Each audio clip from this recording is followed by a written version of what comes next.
आमच्यासारख्या अनेक नेत्यांवरती हे प्रयोग झाले, अनेक नेते सर्वच पक्षातले, त्यातून तुम्हाला काही निष्पन्न झालं नाही, तरी तुमच्या IT सेल्स, तुमच्या लीगल सेल्स हे काम करत आहेत. पण कोणत्या थरापर्यंत जायचं हे एकदा महाराष्ट्रातल्या राजकारण्यांनी ठरवायला पाहिजे. भारतीय जनता पक्षाचं राज्य आल्यापासून आणि भारतीय जनता पक्षामध्ये काही बाडगे गेल्यापासून, एकनाथ शिंदे यांनी पक्ष फोडल्यापासून त्यांचे जे अस्वस्थ आत्मे आहेत, त्यांच्या हाताला फारसं काही लाभत नाही, त्यांना प्रतिष्ठा मिळत नाही महाराष्ट्राच्या राजकारणामध्ये. सत्ता आली तरी ते अस्वस्थ आहेत आणि त्यातून त्याला या अशा कागाळ्या सुचत आहेत. ईडी CBIच्या पूर्वी धाडी व्हायच्या, नंतर त्यांना सोबत घेतलं जायचं. आता याच्यातून त्यांना काय साध्य करायचं? नाही, ह्यांना बदनामी, बाकी काय बदनामी. आणि ज्या प्रकारे शिवसेना आक्रमकपणे पुढे चाललेला, इतके हल्ले पचवून, इतके आघात सोसून आम्ही सगळे माननीय उद्धव ठाकरे यांच्या नेतृत्वाखाली आमचा पक्ष नव्याने उभा राहिलेला आहे. ही एक पोटदुखी आहे, ही एक भीती आहे. मग अशा कबरी उकरायच्या म्हटल्या तर जस्टिस लोहियाची कबर उखडावी लागेल, सोहराबुद्दीनची कबर उखडावी लागेल. आणि महाराष्ट्रामध्ये, कोकणामध्ये बरं का,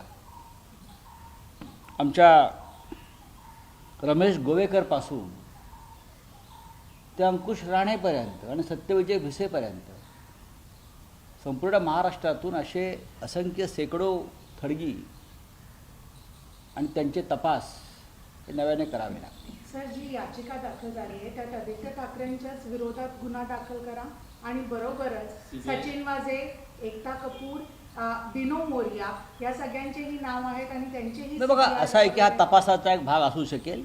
मला याचिकेत काय आहे मला माहीत नाही, पण याचिकेसाठी आणि या सगळ्या प्रकरणासाठी जी वेळ निवडलेली आहे, जी वेळ म्हणजे महाराष्ट्रामध्ये औरंगजेबाच्या प्रकरणावरून वातावरण तापलं आहे, दंगली घडलेल्या आहेत, जाळपोळ झालेली आहे, सरकारची बदनामी सुरू आहे, नेतृत्वाची बदनामी सुरू आहे, नेतृत्व किती कमजोर आहे हे दिसून येते आहे. अशा वेळेला अचानक एक याचिका येते. याचिकाकर्त्याच्या मागे कुठली तरी शक्ती काम करते, त्याच्यामागे सर्वच शक्ती आहेत, अनेक प्रकारच्या शक्ती आहेत. आणि मग त्या याचिकेभोवती औरंगजेबाचं प्रकरण बाजूला सारून त्याच्यावर चर्चा घडवली जाते.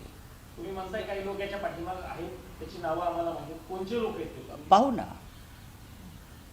ही नावं आम्हाला सांगण्याची गरज नाही. ज्या पद्धतीनं सगळं चाललेलं आहे, ही नावं आम्हाला सांगण्याची गरज नाही. जनता सुज्ञ आहे महाराष्ट्राची, त्यांना माहिती आहे कोण आहे, का करत आहे, कशासाठी करत आहे, हे आम्हाला माहिती आहे ना. सर, प्रशांत कोरटकरला जामीन नामंजूर झाला कोल्हापूर कोर्टाकडनं. त्याला अटकेसंदर्भात नितेश राणेंना प्रश्न विचारल्यानंतर ते उठून जातात. मात्र दिशा सालिया, भारत पाकिस्तान, हिंदू मुस्लिम, औरंगजेबाची कबर याच्यावरती बसून प्रेस कॉन्फरन्स. बघा, हे जे सगळे लोक आहेत भारतीय जनता पक्षामधले, हे बाडगे आहेत. यांनी वीर सावरकरांवरती चिखलफेक केलेली आहे, याने हिंदुत्वावर चिखलफेक केली आहे, याने मोहनराव भागवतांवर चिखलफेक केलेली आहे. आणि आज हे यांचे ब्रँड ॲम्बॅसेडर आहेत. ही पोरं टोरं बरं का, कालपर्यंत ज्याने हिंदुत्वावर जे थुंकले, वीर सावरकरांना ज्यांनी अपमानित केलं, सरसंघचालक मोहनराव भागवतांविषयी अपशब्द काढले, हां, मोदी शहांना शिव्या घातल्या, हे सगळे आज भारतीय जनता पक्षाचे आणि हिंदुत्वाचे ब्रँड ॲम्बॅसेडर झाले. यासारखं हिंदुत्वाचं दुर्दैव नाही. RSSने काल या औरंगजेबाच्या कबरीवरती आपलं नापसंतीची दर्शवली. बघा, हे प्रकरण शिजवण्याचा आणि पेटवण्याचा प्रयत्न झाला, पण हे प्रकरण त्यांच्यावरच उलटलं. दंगल कुठे झाली तर नागपुरात झाली. कोणती जागा निवडली तर देवेंद्र फडणवीस यांच्या मतदारसंघात ही दंगल घडवण्यात आली.